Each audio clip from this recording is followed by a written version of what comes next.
buenas noches. Comenzamos con la que fue la historia del día, que se ha vuelto también la polémica del día.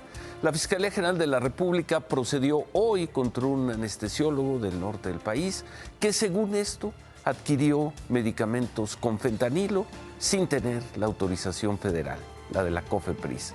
Pero el anestesiólogo nos hizo llegar documentos, recetas, que según él prueban que contaba con los permisos de COFEPRIS para poder hacer lo que hizo. Vamos por partes.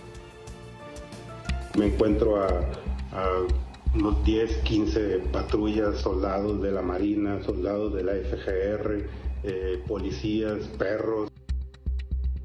Hace un mes, agentes ministeriales de la Fiscalía General de la República entraron a la casa del doctor anestesiólogo Gustavo Aguirre, en una zona residencial en Cabo San Lucas. ¿La razón? El decomiso de ampolletas con fentanilo que él había adquirido para uso médico. Yo cuento con todos los papeles, cuento con mi título, cuento con mi cédula, cuento con un recetario con código de barras. El medicamento, lógicamente, como hay desabasto, tengo que comprar el medicamento. Pero la Fiscalía General de la República dice que no, que este doctor no tiene el permiso expedido por la Comisión Federal para la Protección contra Riesgos Sanitarios, la COFEPRIS, para adquirir fentanilo. Ni la efedrina, ni la morfina, ni el THC, todos medicamentos controlados que fueron localizados en el cateo a su casa. Por esa razón, la Fiscalía inició una investigación por el probable delito contra la salud en su modalidad de transporte. El mismo fentanilo líquido no tiene la sal con la que se procesan las drogas. Es ilógico que nos tachen de narcotraficantes. No estudiamos 10 años para andar vendiendo medicamentos. Somos anestesiólogos, salvamos vidas.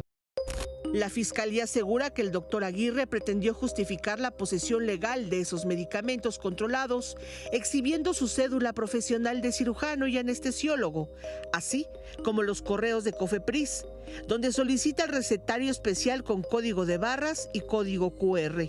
Pero esa solicitud ya le había sido negada por la autoridad sanitaria y él lo ocultó.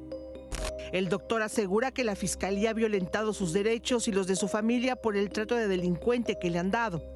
Hace 2 días, regresaron los agentes ministeriales a recolocar sellos en su casa asegurada.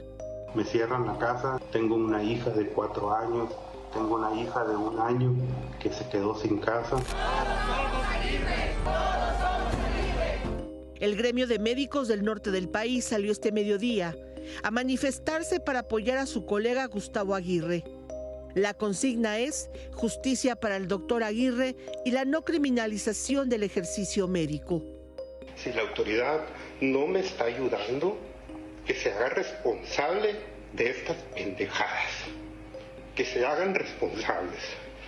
Que le bajen los pinches huevos y que empiecen a hacer la ley. Que hagan la ley. Que hagan la ley y que dejen de andar abusando. Que dejen de andar abusando de los médicos ya. No somos unos pinches delincuentes como quieran ustedes, ¿eh?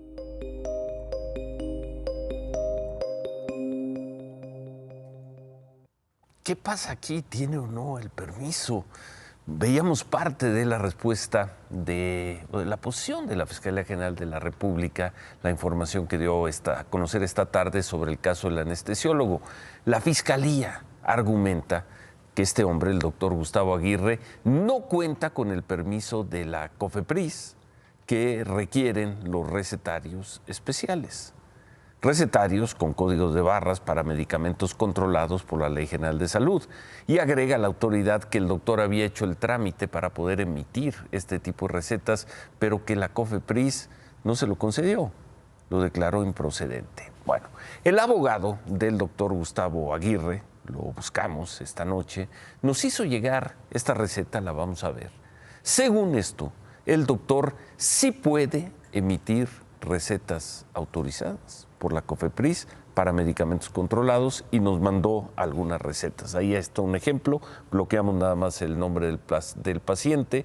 Es una receta emitida el 16 de junio, 5 días antes de que se diera el cateo a la casa del doctor Aguirre. La receta es para una mujer a quien se le prescribe fentanilo de uso médico llamado Fenodid. En la receta se ve el folio 32, ahí lo ven, y el código QR que otorga Cofepris, abajo a la derecha, y la firma del médico. El abogado nos confirmó que desde hace 2 años la Cofepris le autorizó este recetario al doctor. Eso nos dice la defensa del doctor, que además nos explicó que cuando la paciente se surte el medicamento, se emite un registro a la autoridad sanitaria, es decir, la Cofepris. Esto para determinar que sí cumple con los requisitos de ley. Para ese registro se manda un correo electrónico como este. Es el mismo folio que veíamos en la receta, 32, el mismo código bidimensional que solo la autoridad sanitaria puede otorgar. Ahí están los datos del doctor Aguirre y de la farmacia donde se compró, en este caso una farmacia de Zapopan, en Jalisco. Bueno, le informamos de estas recetas a la Fiscalía General de la República y la Fiscalía General de la República insiste que el doctor no tiene permiso para emitir las recetas. Refieren que hay un oficio que le entregó la Cofepris donde, y ahí lo tenemos, se rechaza la solicitud del doctor. El oficio está fechado el 28 de junio. Dice que la solicitud de permiso para utilizar recetarios especiales para poder prescribir estupefacientes modalidad A es improcedente, debido a que el doctor contestó fuera de plazo a la solicitud. Puede haber ahí una discrepancia en cuanto a las fechas, pero esta es una historia y por eso, al parecer, la movilización de los doctores, esta es una historia que puede tener una enorme relevancia, porque así como el doctor Aguirre, debe haber muchos otros doctores en situaciones parecidas o debe haber otros doctores en el país. De ahí la respuesta el día de hoy.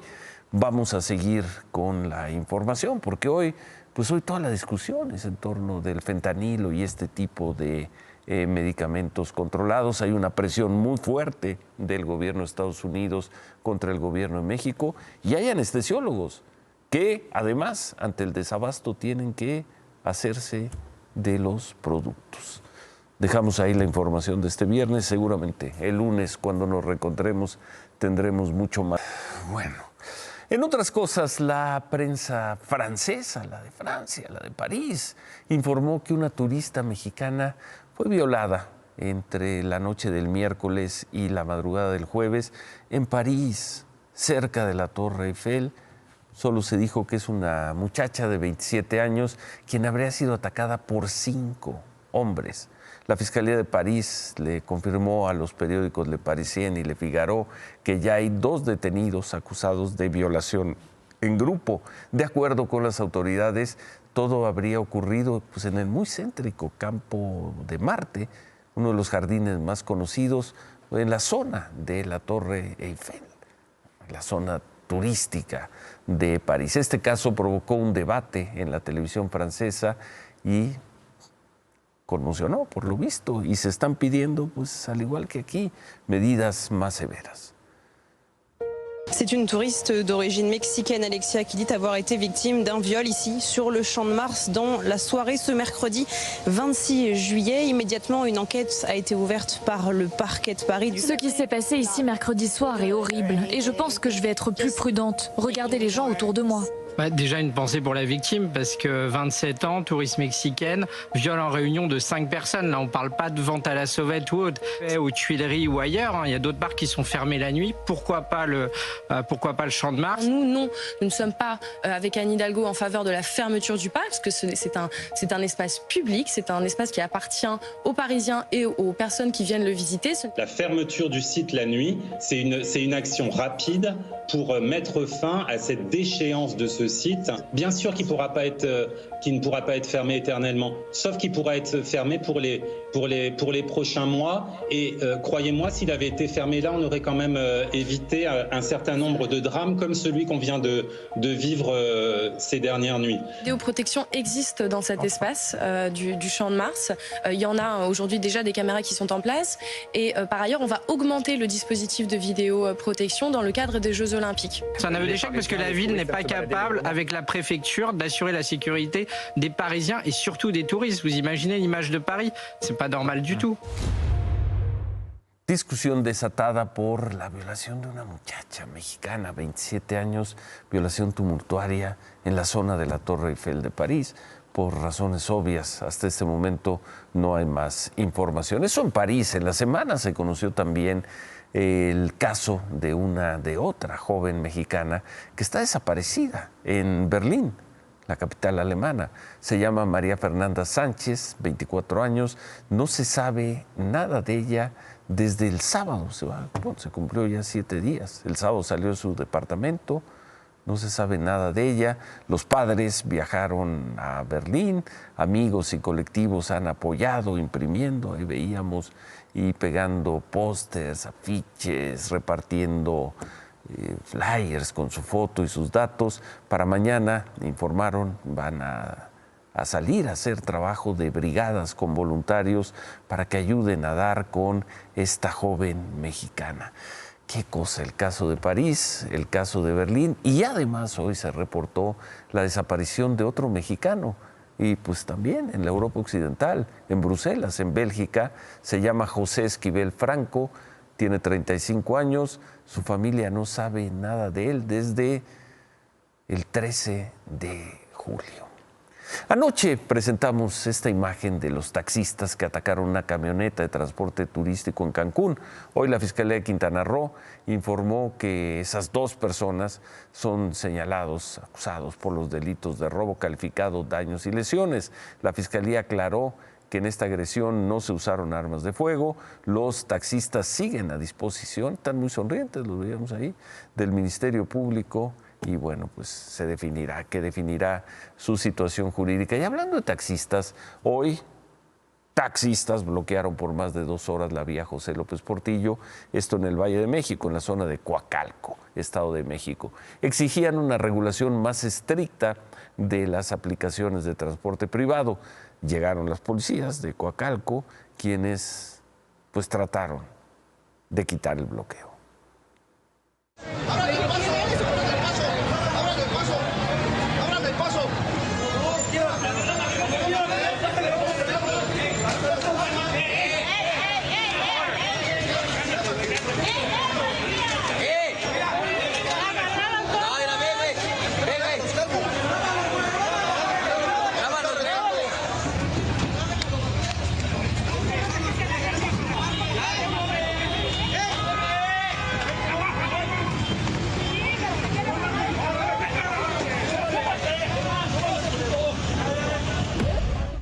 Tras los golpes, los empujones, los policías encapsularon a los manifestantes, acabaron con el bloqueo. Por el enfrentamiento con la policía hubo 2 detenidos. Estoy aquí en el Aeropuerto Internacional Felipe Ángeles, saliendo hacia Cancún. Me dicen que soy la primera corcholata que pasa por aquí, así que estoy muy contento. Les mando lo mejor para este viernes, gracias. Ya los tengo informados. Marcelo Ebrard muy contento en el aeropuerto Felipe Ángeles diciendo: soy la primer corcholata que viene a este aeropuerto. Bueno, temprano voló a Cancún, ahí tuvo actividades, y en Cancún volvió a hablar sobre las encuestas y volvió a decir que él está arriba en las encuestas. Les vamos ganando, vamos subiendo y no les va a alcanzar la cargada, como tampoco les alcanzó en 2018 contra Andrés. No estás siendo comparsa de Claudia. No estás terminando siendo comparsa de Claudia en estas 4 semanas. ¿Por qué comparsa? Los comparsas son los que están ahí. Nosotros no somos la comparsa. Nosotros estamos defendiendo nuestra causa. Y para tu información, en la última encuesta que se publicó el lunes que yo vi de una casa de las que sí atinó en el Estado de México, dice que nosotros vamos adelante. Claudia Sheinbaum estuvo en Celaya y aseguró que el gobierno debe garantizar que los ciudadanos cubran sus necesidades básicas y dijo que no todo puede ser inversión privada. Sí que haya inversión privada, pero no como aquí, como en Guanajuato, que hubo mucha inversión privada, muchísima, y los salarios bajísimos. Muchas mujeres que trabajan en las maquilas de aquí de Guanajuato, los salarios bajísimos, no hay prácticamente apoyo. Claudia Sheinbaum dijo también que una de las causas de la inseguridad en Guanajuato es la desigualdad y la falta de apoyo a los jóvenes. Hizo esta propuesta. Queremos que siga el progreso con justicia, que sigamos apoyando a los jóvenes para que nunca más los dejemos abandonados.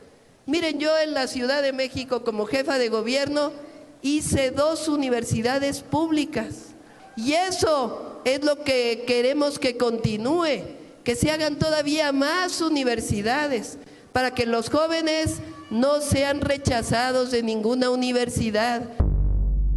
If you believe we have crashed craft, stated earlier, do we have the bodies of the pilots who piloted this craft? Biologics came with some of these recoveries, yeah. Were they, I guess, human or non-human biologics? Non-human. El miércoles en el Congreso desde de el Estados miércoles, Unidos, Ciro. pero tú traes más. Sí, buenas noches. Pues sí, desde el miércoles este fenómeno ovni ha sido tema, luego de que 3 testigos clave, 2 expilotos de la Marina y un militar en retiro, aseguraran ante el Congreso de Estados Unidos, ya lo veíamos, haber visto fenómenos aéreos no identificados. Uno de los temas de la semana, y por eso también, hoy decidimos platicar con Jaime Maussan, quien tiene y entiende muy bien el tema. Esto nos dijo. ¿Te imaginas al hombre habitando Marte en 2030, Jaime, pero no a un extraterrestre habitando la Tierra en 2025? ¿Por qué no? ¿Qué le preguntaría a Jaime Maussan? ¿Cómo lograron sobrevivir? ¿Cómo lograron resolver todos los retos que tuvieron que enfrentar para llegar a un estado de evolución que les permitió el desarrollo tecnológico, que les permitió llegar hasta otros planetas? Yo creo que después de haberse aceptado la existencia de estos seres en nuestro mundo, creo que lo que sigue es la comunicación. Pues ya no importa que no niegue. La humanidad, a partir de este miércoles 26, sabe que es verdad. Y entonces, como sabemos que es verdad, lo que tenemos que hacer es comunicarnos. Y para comunicarnos no necesitamos al gobierno, necesitamos un radiotelescopio y necesitamos un mensaje cifrado en código binario, que yo ya lo tengo, por ejemplo. Si esto se puede mandar al espacio y provocamos una respuesta, entonces podremos iniciar el proceso de comunicación. Y esto sería extraordinario, que me ayuden los científicos, que me ayude el gobierno de México, que me ayude a alguien a poder mandar este mensaje. Yo espero que con esto se haya abierto toda esa posibilidad. ¿Podemos entonces estar tranquilos que no es la inseguridad lo que no los ha traído a México, sino la austeridad republicana? No, se han venido aquí y seguramente estuvieron en contacto con los mayas. Pero qué miedo, porque entonces ya no veremos solo corcholatas recorriendo las ciudades, ahora también veremos extraterrestres. ¿En cuánto tiempo? No, bájale. No te burles, Claudia, no te burles. No me estoy burlando. No, pues ¿cómo que extraterrestres recorriendo las ciudades y haciendo campaña también? No.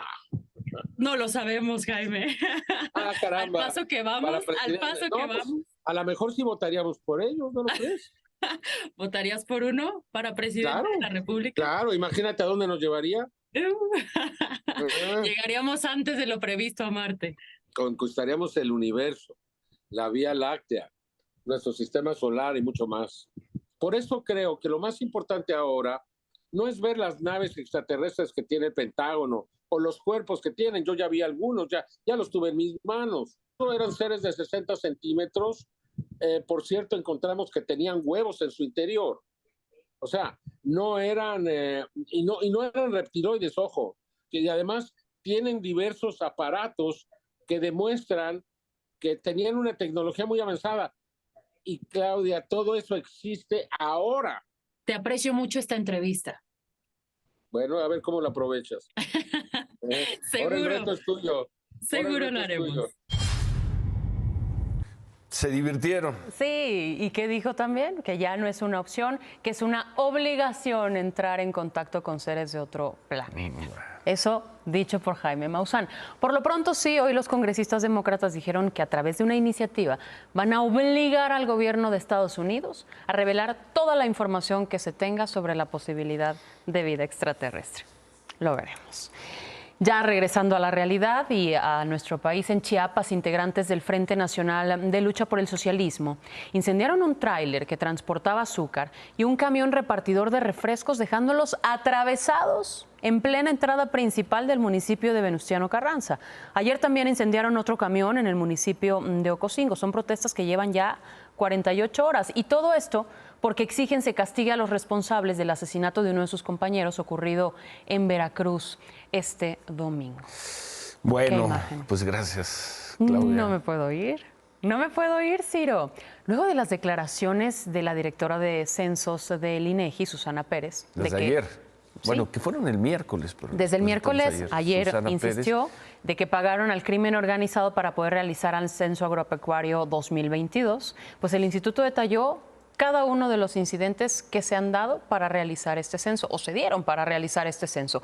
Explicaron que del 19 de septiembre al 30 de noviembre del año pasado, en 10 ocasiones retuvieron a algunos de sus trabajadores. En 4 ocasiones más, los amagaron para impedirles el libre tránsito. Por ello, el instituto aseguró que implementarán medidas para que estas cosas no pasen. ¿Qué tipo de medidas? Contratarán a gente de las comunidades para generar confianza, gente que tenga comunicación con estos grupos del crimen organizado. Los capacitarán con protocolos más severos de seguridad y mantendrán la comunicación permanente con las autoridades locales. Ojalá. Gracias, Claudia. Buenas noches. Buen fin de semana. Temprano el presidente López Obrador volvió a sacar el pecho, a defender al Ejército y a la Marina ante las versiones que han dado grupos cercanos a los padres de los normalistas de Ayotzinapa, que han dado los expertos internacionales que también cerca del gobierno investigaron el caso Ayotzinapa y que dijeron esta semana que Ejército, Marina y las áreas de inteligencia del gobierno del presidente López Obrador estaban bloqueando la investigación de Ayotzinapa. Esto dijo el presidente. El alto comisionado de Naciones Unidas y un centenar de organizaciones de derechos humanos se sumaron al señalamiento de que las Fuerzas Armadas fueron las que detuvieron las investigaciones del GIEI. Aprovechando que están aquí los secretarios, quisiera preguntarles cuál es su postura frente a estas acusaciones que se les hacen. Pues es la que he sostenido. Quisiera conocer la opinión de los secretarios. Yo la voy a dar, soy el comandante supremo de la Fuerza Armada, aparte del presidente de México. Pero por eso quiero decir, tomar la palabra yo, por eso quiero contestar yo, porque no es cierto, porque es una campaña en contra del Ejército de México, sin fundamento. Es una campaña para socavar, para debilitar a las Fuerzas Armadas. No es cierto, dice el presidente, que el ejército esté obstruyendo la investigación de Ayotzinapa. Es una campaña contra el ejército, pero en este caso es una campaña de los padres de Ayotzinapa, de los expertos internacionales. Hacemos una pausa, volvemos con David Páramo, que también está muy preocupado con el tema del dólar. Y se fue la semana sin atentados, sin violencia. Claudia Sheinbaum, Marcelo Ebrard, Xóchitl Gálvez haciendo básicamente lo que quieren hacer. Volvemos con eso.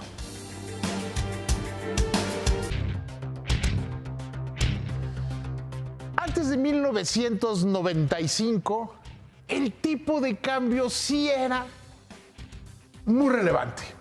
Presidente que devaluaba, se devaluaba.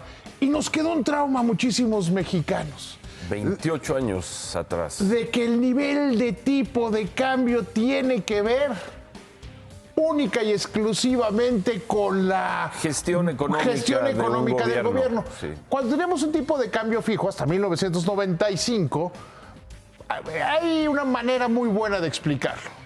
Era meter la brocha al bote de pintura y mover toda la casa.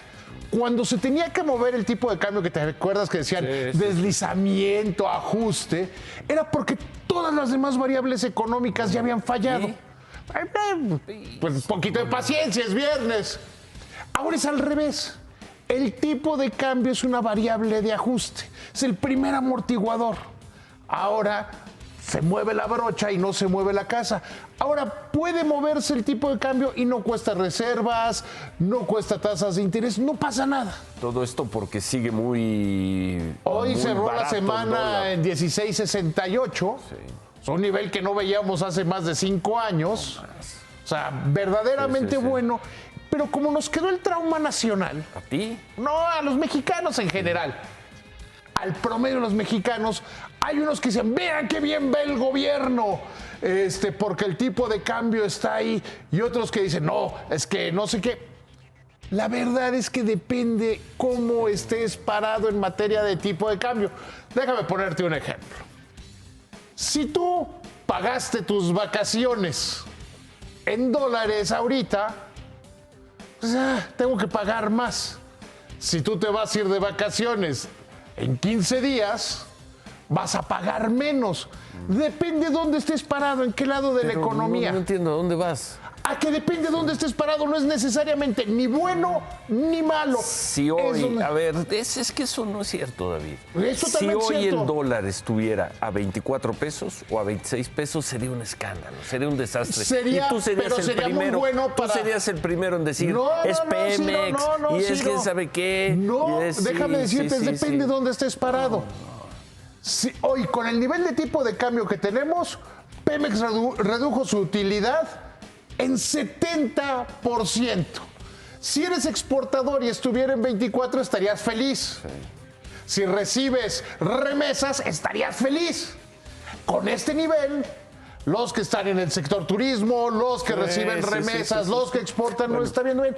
No es necesariamente bueno ni malo. ¿Y ahí va a seguir el dólar? Ahí se va a quedar un ratito porque no es abajito de 17. Las magias del gobierno. Es porque en Estados Unidos y hoy especialmente en Japón les quedó claro que las tasas van a bajar allá y eso vuelve menos competitivo al dólar.